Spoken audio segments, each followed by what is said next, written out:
Caros alunos, esta é a segunda videoaula da disciplina Sociolinguística.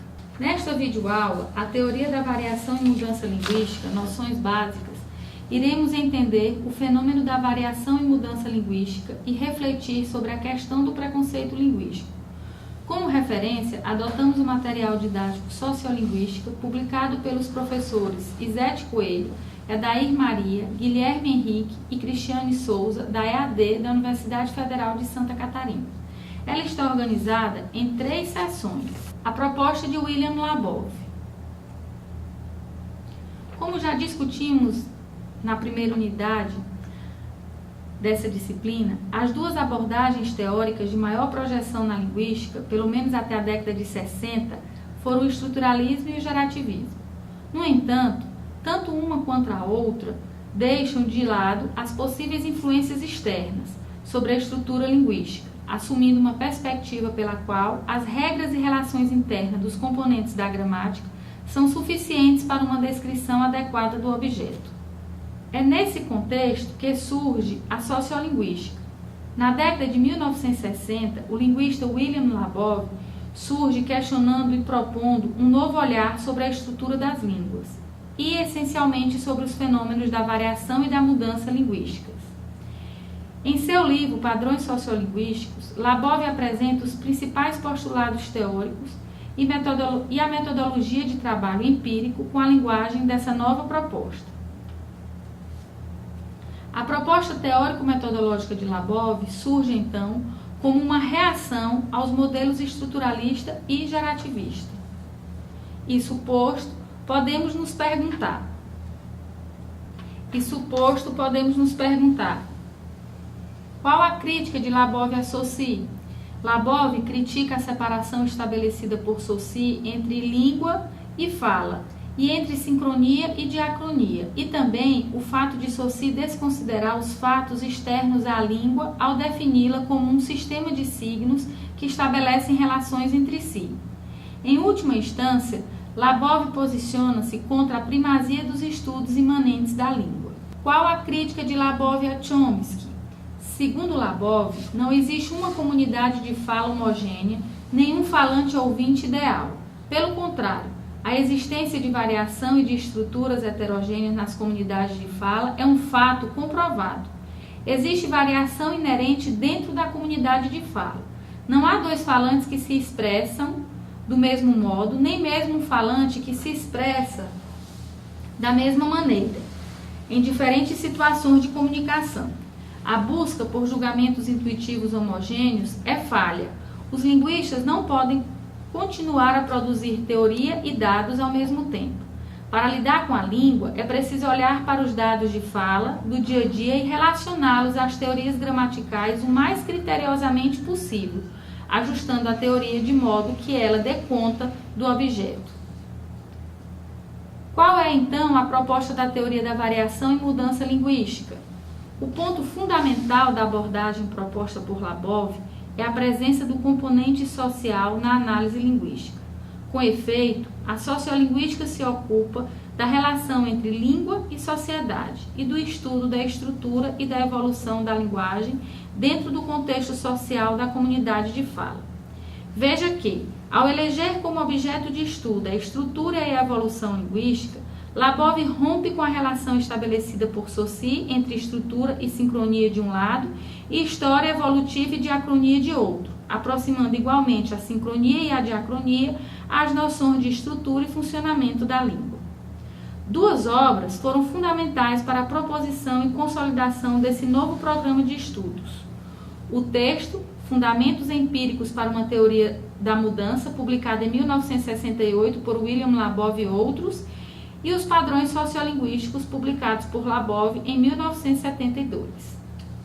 E qual é o significado social das formas variantes? A confusão entre fazer julgamento à língua e julgamento ao falante é um dos fatores que permitem a existência e a perpetuação do preconceito linguístico em nossa sociedade.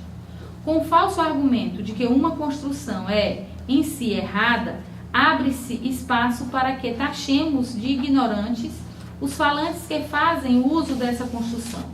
uma das contribuições da sociolinguística é justamente a de desmascarar esse argumento.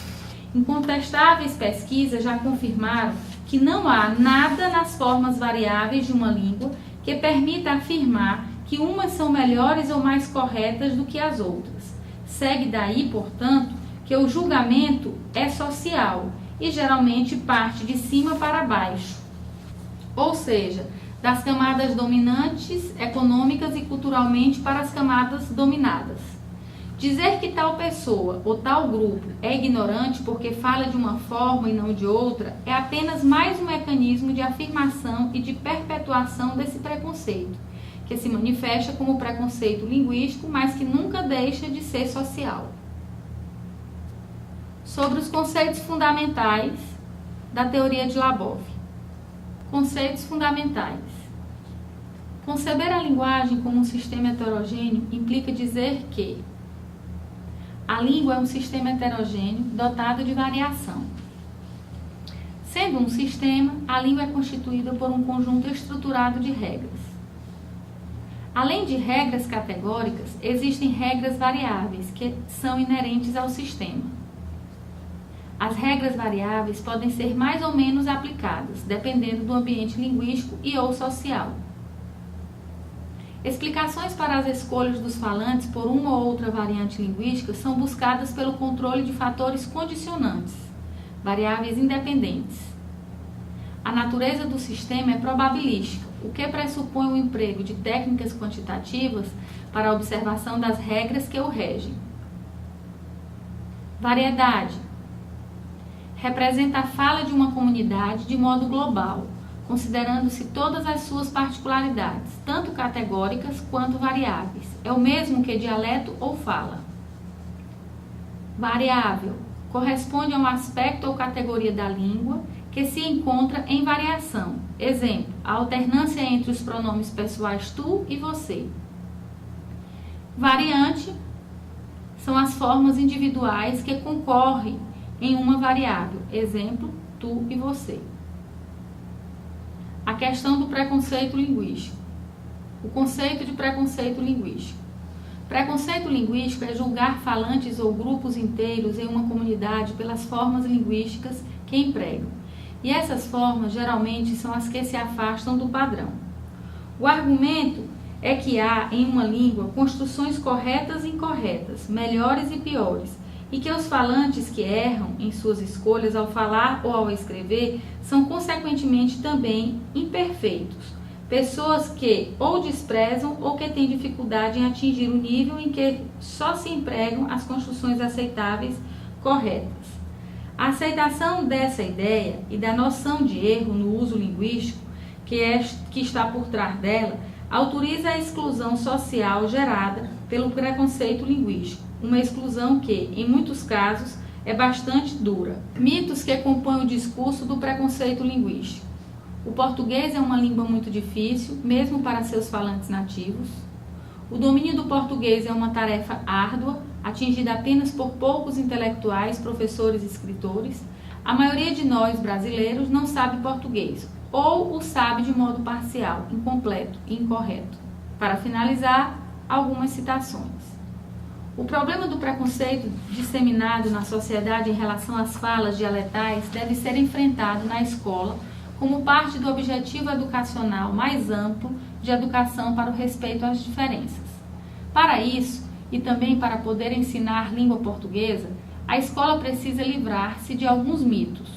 O de que existe uma única forma certa de falar, a que se parece com a escrita, e o de que a escrita é o espelho da fala e, sendo assim, seria preciso consertar a fala do aluno para evitar que ele escreva errado. A questão não é falar certo ou errado, mas saber qual forma de falar utilizar, considerando as características do contexto de comunicação, ou seja, saber adequar o registro às diferentes situações comunicativas. É saber coordenar satisfatoriamente o que falar e como fazê-lo, considerando a quem e por que se diz determinada coisa. É saber, portanto, quais variedades e registros da língua oral são pertinentes em função da intenção comunicativa, do contexto e dos interlocutores a quem o texto se dirige. A questão não é de correção da forma, mas de sua adequação às circunstâncias de uso, ou seja, de utilização eficaz da linguagem. Falar bem é falar adequadamente, é produzir o efeito pretendido. Parâmetros curriculares nacionais de língua portuguesa, 1997, página 26. Uma outra citação de Carlos Banho, 2004. A primeira campanha a ser feita por todos na sociedade é a favor da mudança de atitude. Cada um de nós, professor ou não, precisa elevar o grau de própria autoestima linguística, recusar com veemência os velhos que visem menosprezar o saber linguístico individual de cada um de nós. Temos de nos impor como falantes competentes de nossa língua materna. Parar de acreditar que brasileiro não sabe português, que português é muito difícil, que os habitantes da zona rural ou das classes sociais mais baixas falam tudo errado. Acionar nosso senso crítico toda vez que nos depararmos com um comando paragramatical e saber filtrar as informações realmente úteis, deixando de lado e denunciando de preferência as informações preconceituosas, autoritárias e intolerantes. A nossa bibliografia básica e o nosso muito obrigado.